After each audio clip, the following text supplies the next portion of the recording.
சைரா. என் உயிரின் உயிரானவர்களே, உங்கள் வாழ்க்கையில் ஒவ்வொரு நொடியும் அற்புதங்கள் இனி நடக்கும். தொலைஞ்சு போன வாழ்க்கை உங்களுக்கு திரும்ப கிடைக்கும். எதையெல்லாம் நினச்சி கவலைப்படுறீங்களோ அதை அத்தனையும் உங்களுக்கு சாயப்பா திருப்பி கொடுக்க போகிறாங்க. இந்த நிலை சீக்கிரமாக மாறும். இதில் எத்தனை பேர் உறுதியாக இருக்கீங்கன்னு கமெண்ட் பண்ணுங்களேன். உங்களோட ஆழ்ந்த நம்பிக்கை உங்கள் வாழ்க்கையையே மாற்றப்போகுது. நம்பிக்கை இல்லாதவர்களுக்கு இந்த வாழ்க்கையில் இடமே இல்லை.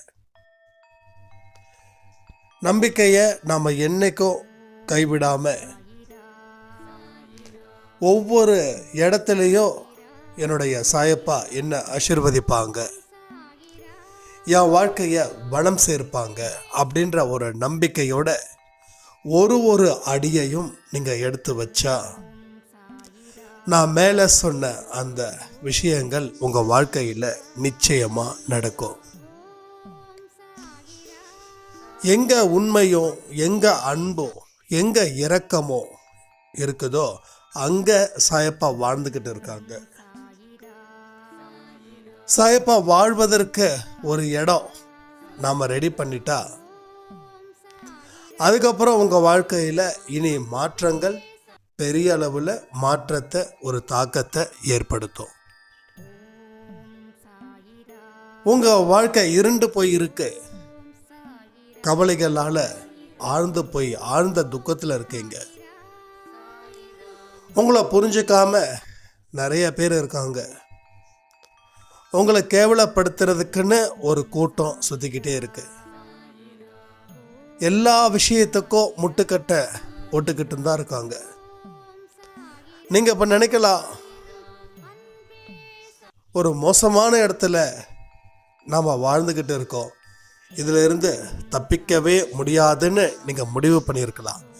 நீங்கள் முடிவு பண்ணுறதால மட்டும் வாழ்க்கை முடிஞ்சிட போகிறது இல்லை. கடவுளோட கணக்கு எதுவோ அது ஒன்று இருக்குது. நான் ஒரு 5 வருஷத்துக்கு முன்னாடி என் வாழ்க்கை முடிஞ்சிடும்னு நான் நினச்சேன். வாழ்வுன்னு நான் நினைக்கல. வாழ்க்கை கண்டிப்பாக முடிஞ்சு போயிடும். ஏன்னா அந்த அளவுக்கு பெரிய அளவில் துன்பத்தில் நான் இருந்தேன். துன்பத்தில் இருக்கும்போது ஒரு மனுஷனுக்கு எப்படி வாழ முடியும்னு தோணும். ஸோ எனக்கும் தோணலை. இது கண்டிப்பாக நடக்கவே நடக்காது.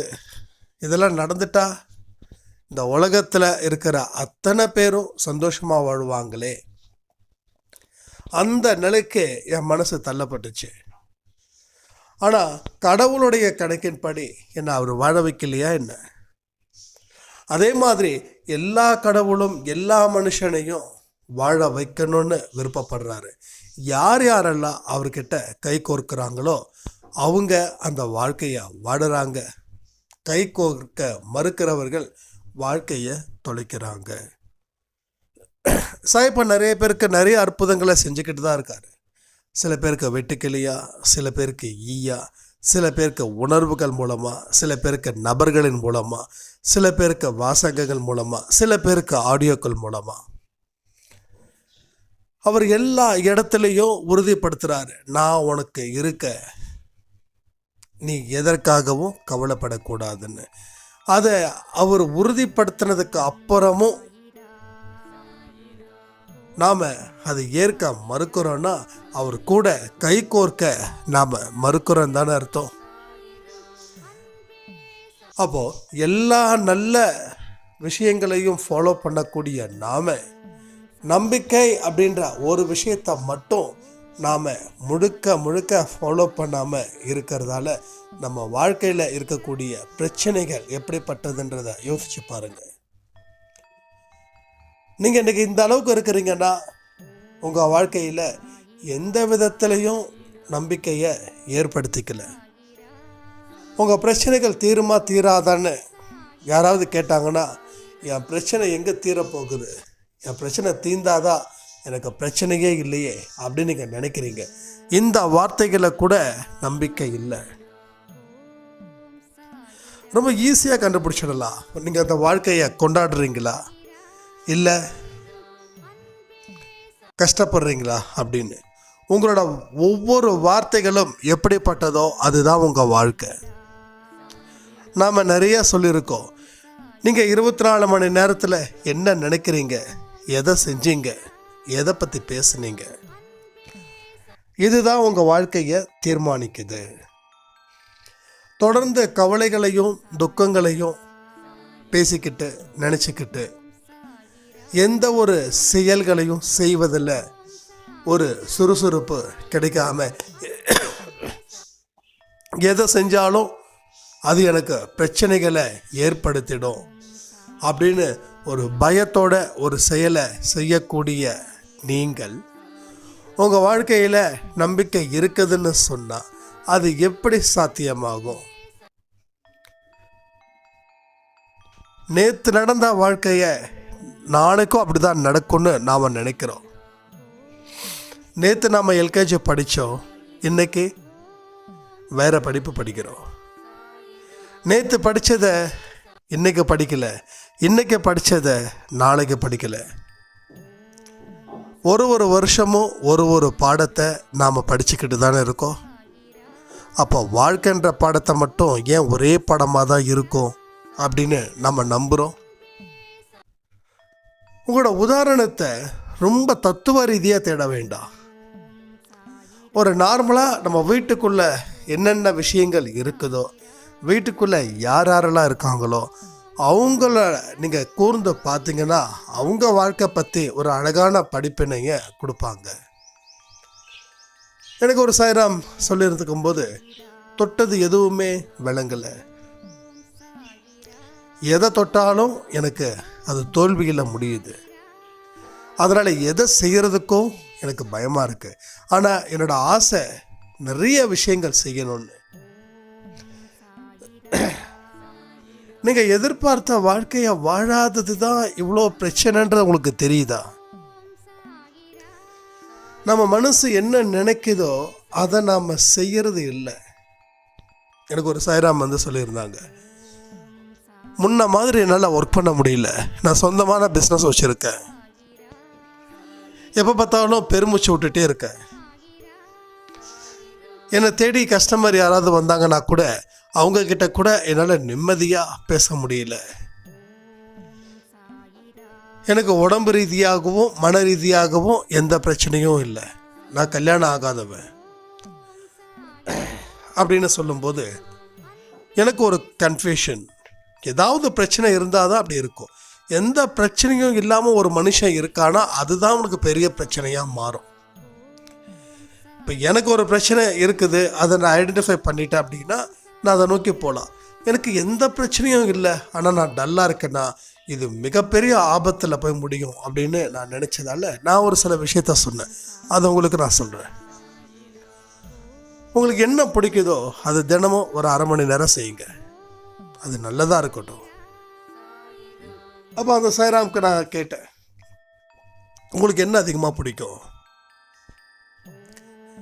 அவர் சொன்னார், எனக்கு பாட்டு பாடுறது ரொம்ப பிடிக்கும், அதுக்கப்புறம் கேம் ஆடுறது ரொம்ப பிடிக்கும் அப்படின்னு. நான் உடனே சொன்னேன், சரி ஓகே, ஒரு நாளைக்கு 1/2 மணி நேரம் ஒதுக்கிக்கோங்க. எப்போல்லாம் நீங்கள் டல்லாக இருக்கீங்களோ அப்போது ஒரு 15 நிமிஷம் பாட்டு பாடி சந்தோஷமாக இருங்க, இன்னொரு 15 நிமிஷம் கேம் ஆடுங்க, நோ ப்ராப்ளம். ஆனால் கரெக்டாக அந்த 30 நிமிஷத்தை மட்டும் நீங்கள் ஒதுக்குறீங்க, 30 நிமிஷத்தில் கேம் ஆடுறீங்க, அதுக்கப்புறம் உங்கள் ஒர்க் பாருங்கன்னு. இப்போது அவர் சொல்கிறாரு, நான் ரொம்ப சுறுசுறுப்பாக இருக்கேன் அப்படின்னு. அப்போது நம்ம மனசில் நம்மளால் அதை செய்ய முடியல, இதை செய்ய முடியல அப்படின்னு ஒரு சோகம் இருக்குது பாருங்கள். அந்த சோகம் எந்த ஒரு வேலையையும் செய்யக்கூடாது. எனக்கும் சம்டைம்ஸ் ஒர்க்கோட ப்ரெஷர் இல்லை டென்ஷன் இல்லை டயர்ட்னஸ் இருக்கும். அதை நான் வளர விட்டால் அதை சரி பண்ண முடியாது. அது என்ன கேட்குது, இதில் இருந்து ஒரு ரிலாக்ஸேஷன் கேட்குது. அப்போ ரிலாக்ஸ் பண்ணக்கூடியது நம்ம பொறுப்பு. ஏன்னா நம்ம மனசு புத்தி ரெண்டுமே சரியாக இருந்தாதான் நான் சரியாக இருக்க முடியும். நான் சரியாக இருந்தாதான் என்னுடைய வியாபாரத்தையும் சரி இல்லை மற்ற சம்மந்தப்பட்ட விஷயங்களையும் சரி நான் சரியாக பார்த்துக்க முடியும். அப்போ எனக்கு என்ன பிடிக்கும், பைக்கில் ஹெட்ஃபோன் போட்டுக்கிட்டு ஒரு நல்ல ஜாலியான அனிருத் சாங்கை கேட்டுக்கிட்டு போகிறதுல எனக்கு ரொம்ப பிடிக்கும். இல்லை மெலோடிஸ் அப்படின்னா இளையராஜா சாங், இல்லை கானா அப்படின்னா தேவா சாங். மோஸ்ட்லி இந்த ஒரு 3 பேர் தான் ஜாஸ்தி நான் அதிகமாக இது பண்ணுறது. நல்ல ஃபுல் சவுண்டில் ஆக்சுவலாக ஹெட்ஃபோன் போட்டுட்டு வண்டி ஓட்டி பாட்டு கேட்டுட்டு ஓட்டுறது ரொம்ப தப்பு தான். ஏன்னா நம்மளோட மைண்டு வேறு பக்கம் போகும். ஆனால் ரொம்ப டிராஃபிக்காக இருக்கிற இடத்துல போக மாட்டேன். கொஞ்சம் அவுட்டராக இருக்கிற இடத்துல ஒரு 1/2 மணி நேரம் கொஞ்சம் ஒரு ரிலாக்ஸ் பண்ணிட்டு வந்தேன்னா அதுக்கப்புறம் மைண்டுக்கு நல்லா ஃப்ரெஷ்அப் கிடைக்கும், நல்ல எனர்ஜி கிடைக்கும். அப்போ உங்கள் மனசில் ஒரு மாதிரி சோர்வுகள் இருக்குதுன்னா உங்களுக்கு என்ன பிடிச்சிருக்குதோ அதை நீங்கள் ஒரு 1/2 மணி நேரத்தை ஒதுக்கி அதை செய்கிறது தப்பு இல்லை.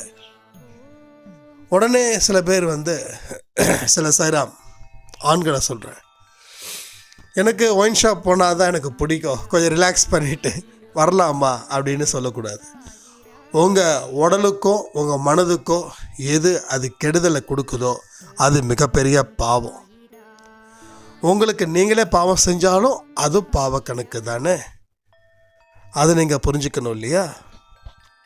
இதை எல்லாத்தையும் நாம் தெளிவாக புரிஞ்சுக்கிட்டா நம்ம வாழ்க்கையில் நம்மளுடைய ஒவ்வொரு வெற்றியையும் சரித்திர வெற்றியாக நம்ம ஆக்கலாம். அப்போ கொஞ்சம் கொஞ்சம் ரெஸ்ட்டு தேவைப்படுது. அந்த ரெஸ்ட்டு இருந்தால் தான் நம்மளுடைய கண்டினியூவான ஒர்க்கை நாம் சரி பண்ண முடியும். அப்போ நம்பிக்கை நம்ம எங்கே இழக்கிறோம் தெரியுமா? எந்த ஒரு வேலையையும் நம்ம சரியாக செய்யாமல் அது மூலமாக தோல்விகள் வருது. அப்போ ஏன் வேலைகள் சரியாக செய்யலை? அப்போ எந்த ஒரு வேலையும் நம்ம கடமையாக செய்யலை, கடமைக்காக செய்கிறோம். நம்ம கடமையை செய்யும்போது அதில் ஒரு சுறுசுறுப்பு இருக்கும். ஆனால் வேறு வழி இல்லை அப்படின்னு ஒரு கமிட்மெண்ட், அதை கடமைக்காக செஞ்சு ஆகணுமே அப்படின்னு செய்யும்போது தான் உங்களோட அத்தனை ஃபெயிலியரும் அந்த இடத்துல சேருது. ஸோ விருப்பத்தின்படி நாம் வாழணும். அந்த விருப்பம் கடவுளுக்கு ஒத்து வரதா இருக்கணும். நம்ம நீங்கள் பாட்டு கேட்குறதாலேயோ இல்லை கேம் ஆடுறதாலேயோ கடவுளுக்கு எதிரானது இல்லை. ஆனால் தொடர்ந்து பொழப்பையே பார்க்காம காலத்தை வீணாக்குனா தான் பிரச்சனை. ஏன்னா ஒரு நொடியும் நமக்கு ரொம்ப இம்பார்ட்டன்ட். இந்த ஒரு 30 நிமிஷத்தில் நம்ம என்ன செஞ்சோன்றது ரொம்ப இம்பார்ட்டன்ட். ஒரு லைட்டாக தலைவலி அப்படின்றதுக்காக அந்த நாளையே வீணாக்கிக்க கூடாது. இந்த ஒரு நாளை நீ வீணாக்கிக்கிட்ட, இந்த ஒரு நாளை உன்னால் எவ்வளோ துட்டு கொடுத்தாலும் வாங்கிட முடியுமான்னு யோசிச்சா தலைவலிக்கு 15 நிமிஷம் ரெஸ்ட் எடுப்போம். அடுத்தது நாம் பெரிய வேலையை செய்யலைனாலும் நம்மளால் எது முடியுமோ அதை நாம் செய்வோம். இதுதானே கரெக்டாக இருக்கும். அப்போ நீங்கள் டிசைட் பண்ணி பாருங்கள், உங்கள் வாழ்க்கையில் இவ்வளோ நம்பிக்கை நம்ம வச்சுருக்கோம், இவ்வளோ வாழ்க்கை மாறணும்னா எந்தெந்த விஷயங்களை நாம் உடனே செய்யணும், எந்தெந்த விஷயங்களை நாம் எந்த நேரத்தில் செய்யணும், இதெல்லாம். இங்கே டைம் மேனேஜ்மெண்ட் அப்படின்றது யாருக்கும் எதுக்கும் அதை பற்றி அக்கறையே இல்லை. நேரம் இருந்தால் வேலை செய்வேன் அப்படின்ற அளவுக்கு போயிடுச்சு. இன்றைக்கி உலகத்தில் அதிகமாக இம்பார்ட்டன்ட் கொடுக்கறது என்டர்டெயின்மெண்ட். ஒரு ஜாபில் உட்காந்துருக்கிறவங்க கூட ஒரு மணி நேரம் ரொம்ப சின்சியராக வேலை பார்த்துட்டு அதுக்கப்புறம் என்ன அந்த வேலை முடித்ததுக்கப்புறம் அவங்களோட மூளை, அவங்க மனசு எங்கே போகுதுன்னா உடனே கையில் அடக்கமாக இருக்கக்கூடிய மொபைலுக்கு போகுது. அங்கே போயிட்டு நேரத்தை நாம் செலவு பண்ணுறோம். என்டர்டெயின்மெண்ட் ஒரு மனுஷனுக்கு இருக்கலாம், ஆனால் அது வேலை நேரத்தில் அது பாதிப்பை உண்டு பண்ணிடக்கூடாதுன்றது முக்கியம். இந்த நேரம் எந்த நேரமோ அந்த நேரத்தில் இருக்கணும். நீங்கள் ஒரு இடத்துல ஒர்க் பண்ணுறீங்களா, ஓகே, ஒர்க் முடிச்சாச்சு, இப்போ அடுத்தது என்ன, மொபைலை நோண்டலாமா? உங்கள் நேரத்தை இந்த மொபைல் கொள்ளையடிக்குதுன்னு அர்த்தம். உங்கள் செல்வத்தை ஒருத்தன் தினமும் கொள்ளையடிச்சா நீங்கள் கையை கட்டி வேடிக்கை பார்த்து ரசிப்பீங்களா? இல்லை கொள்ளை அடிக்கிறவனை எதிர்த்து நின்று போராடுவீங்களா? கமெண்ட் பண்ணுங்க. அப்போது உங்களோட நேரத்தை ஒருத்தன் கொள்ளை அடிச்சுக்கிட்டே இருக்கான். நீங்கள் எதிர்த்து போராடாமல் ரசித்து நீங்கள் அதை அலோவ் பண்ணுறீங்க. இது மூலமாக உங்களுக்கு என்ன நடக்குது? கொள்ளையடிக்கப்பட்டது தான், திருப்பி வரப்போவது இல்லை. அப்போ ஒரு வேலை முடிஞ்சிடுச்சு, நான் என்ன தான் செய்கிறது அப்படின்னு நீங்கள் யோசிக்கிறீங்க இல்லையா? அப்போ அந்த வேலையை பற்றி அடுத்த கட்ட அறிவை நம்ம ரெடி பண்ணணும். சில பேர் பார்த்தீங்கன்னா 10 வருஷத்துக்கு முன்னாடி எந்த போஸ்டிங்கில் இருக்காங்களோ அதே போஸ்டிங்கில் அப்படியே இருப்பாங்க. அதை நவரவே மாட்டாங்க,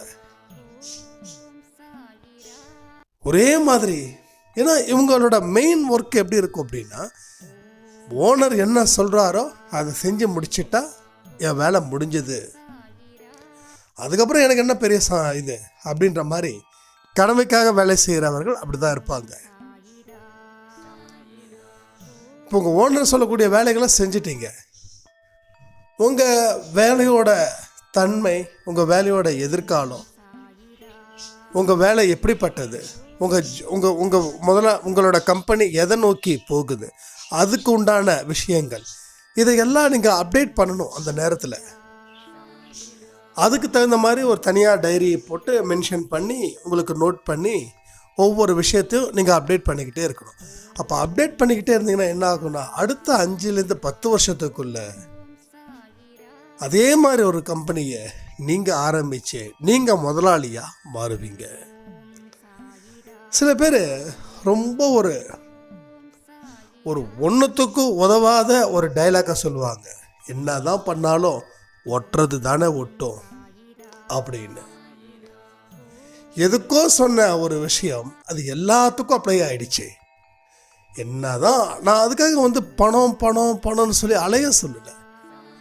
8 மணி நேரத்தை சரியாக பயன்படுத்திக்க சொல்கிறேன். உங்களுக்கு வேலைக்குன்னு உருவாக்கப்பட்டது அந்த 8 hours.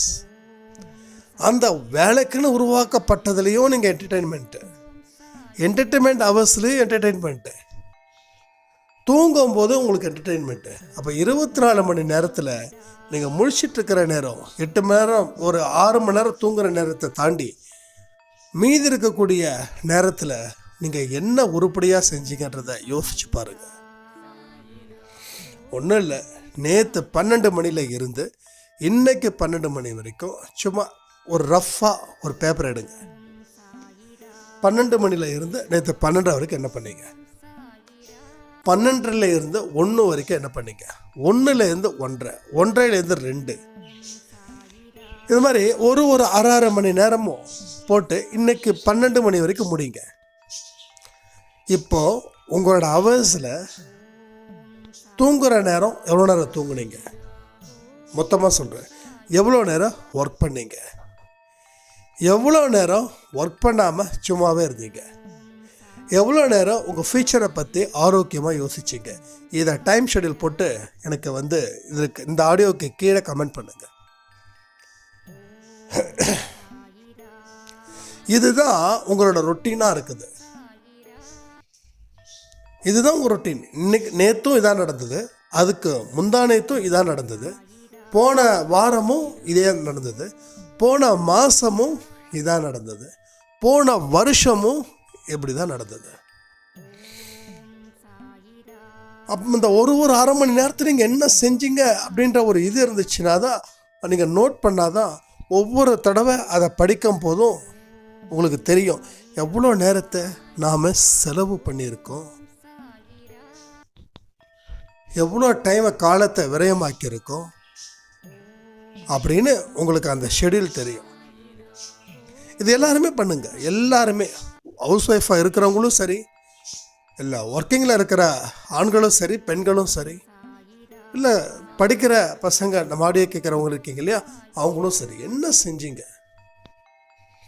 ஸ்கூலுக்கே போகிறீங்க, இல்லை காலேஜுக்கே போகிறீங்க, காலேஜில் ஒவ்வொரு அவர்ஸையும் நீங்கள் கவனிச்சிங்களா? உங்கள் ஸ்டாஃப் சொல்லி கொடுத்ததை நீங்கள் மைண்ட் பண்ணிங்களா? அதில் உங்களுக்கு ஆழமாக புரிஞ்சுதா? இதெல்லாம் நம்ம யோசிக்கணும். இல்லை அங்கே ஸ்டாஃப் பாட்டுக்கும் கிளாஸ் எடுத்தாங்க, நான் பாட்டுக்கும் வேற ஒரு ட்ரீமில் இருந்தேன். நீங்கள் வேற ஒரு ட்ரீமில் இருக்கிறீங்க, ஸோ காலத்தை வீணாக்கிட்டீங்க. ஸ்டாஃப் சொல்கிறத கேட்டு இருந்தா உங்களுக்கு எக்ஸாமுக்கு அது பயன்பட்டு இருக்கும், நல்ல மார்க் வாங்கியிருப்பீங்க, நல்ல ஒரு வேலை கிடைச்சிருக்கும். அப்போது எந்தெந்த நேரத்தை எப்படிலாம் அந்த காலத்தை விரயமாக்குறோன்றது ரொம்ப முக்கியம். இந்த விரயமாக்கி கடைசியில் அது பத்தாமல் போகுது பார்த்தீங்கல்ல, அங்கே தான் பிரச்சனை ஸ்டார்ட் ஆகுது. ஃபைனலாக நம்ம முடிவு பண்ணுறோம், என் வாழ்க்கை போயிடுச்சு அப்படின்னு. ஒரு மனுஷன் நம்பிக்கை இழக்கிறான் அப்படின்னா அவன் வாழ்க்கையில் நிறைய நேரத்தை அவன் வீணாக்குறான்னு அர்த்தம். வீணாக்கி தான் அவன் இந்த இடத்துக்கு வந்திருக்கான். அதான் அவனுக்கு நம்பிக்கை இல்லாமல் போகுது. ஏன்னா அவன் எதையும் செய்யலை, அதனால் வெற்றி பெற முடியல. எதையும் செய்யாதவன் தோல்வியை தான் சம்பாதிக்கிறான். அந்த தோல்வி தான் அவனுக்கு இன்னைக்கு படாத பாடுபடுத்தி எடுக்குது. சரி, இதுக்கு முன்னாடி என்னமோ அது நமக்கு தேவையில்லை. இனி நம்ம முழிச்சுக்கிட்டோமா இல்லையா? இனி நம்ம என்னென்னலாம் செய்யணுமோ அந்த விழிப்புணர்வு ஒவ்வொரு நாளும் நான் தினமும் சொல்லிட்டு இருக்க வேண்டியதில்லை. ஏன்னா நம்ம தினமும் என்னென்ன சொல்கிறோமோ அதுக்கு ஃபாலோ பண்ணாவே உங்கள் வாழ்க்கையில் எப்படிப்பட்ட மாற்றத்தை அது ஏற்படுத்தி இருக்குது அப்படின்றத உங்களுக்கு நல்லாவே புரிய வரும். இது எல்லாமே பாருங்கள், சரி பண்ணி பாருங்கள். உங்கள் வாழ்க்கையில் கண்டிப்பாக மாற்றங்களை ஏற்படுத்தும். நம்ம மேலே சொன்ன அந்த விஷயம் அத்தனையும் உங்கள் வாழ்க்கையில் நடக்கும். இதை நீங்கள் செய்தால் சொல்லி இந்த ஆடியோவை நான் முடிக்கிறேன். ஜெய் சாய்ராம்.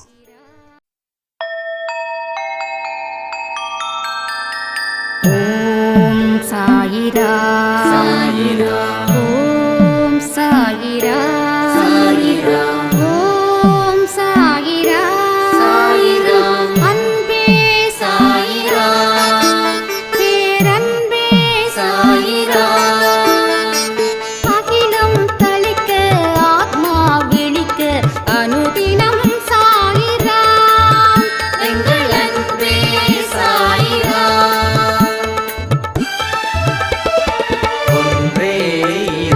ஒன்றே பூமிக்கென்றும் சாயிரா, சரணம் சாயிரா, நன்றே செய்து வாழ்வோம், நாம் ஒன்றே செய்து வாழ்வோம், அன்பே சாயிரா.